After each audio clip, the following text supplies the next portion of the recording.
A move to revamp the bail one must pay is raising concern. The court's new guideline is designed to offer the accused to pay based on their financial worth and not tied to the crime they've been charged with. But a month after these guidelines went into effect, some suspects accused of violent crimes are getting out of jail with little or no bail.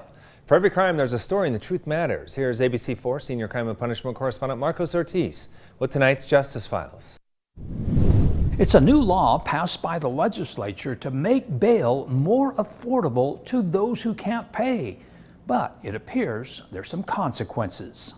My job description is to defend people who have no money. The legislature found the poor often sat in jail with no chance of getting out. Bail for defendants was set based on crimes, and as a result, an audit found the wealthy could get out of jail before trial while the poor remained in jail. This past legislative session, prosecutors, law enforcement, and public defenders joined in support for the change. I have a lot of people who end up pleading guilty to a criminal offense because that's part of the plea bargain. If you plead guilty to this, we'll let you out of jail. That happens all the time. It's wrong. It shouldn't happen. This bill would help to fix it. The change in bail requirements is now based on one's ability to pay rather than the crime one's committed. And for those who oppose the law, they say bad guys will take advantage. Well, that's what's going to happen, is that if you go hit a cop, you're not going to have to post bail. It's going to destabilize the system. Utah's attempt at justice reinvestment increased the amount of recidivist criminals in Utah. This is just going to fuel the fire.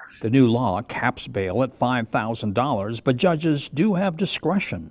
And I'm going to order that I'm going to lift the no contact order between you and your wife. Just last month, Ruben Capuzano got a get-out-of-jail card from a Duchesne County judge pending trial. Here in the Salt Lake District, Donald Kingston faces charges of 3 counts of aggravated sex abuse of a child. He was released on $1,000 bail. Paul Bradley, jailed for having sex with a minor, was also released on $1,000. And Dennis Skibby, charged with raping an 11-year-old girl, was released on his own recognizance. If we posted the bond, we could go arrest the guy. If we didn't post the bond, nobody's going to be looking for these guys. And for victims seeking justice in a courtroom, the Bail Coalition says it will delay justice. For defendants like Capuzano, his victim has gone into hiding while he's out free. That's why advocates push for women to have a safety plan. The safety plan helps that individual to stay as safe as possible with the perpetrator.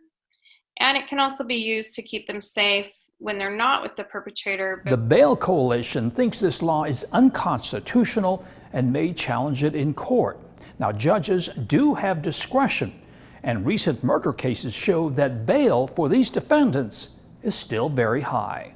For the Justice Files, Marcos Ortiz, ABC4 News.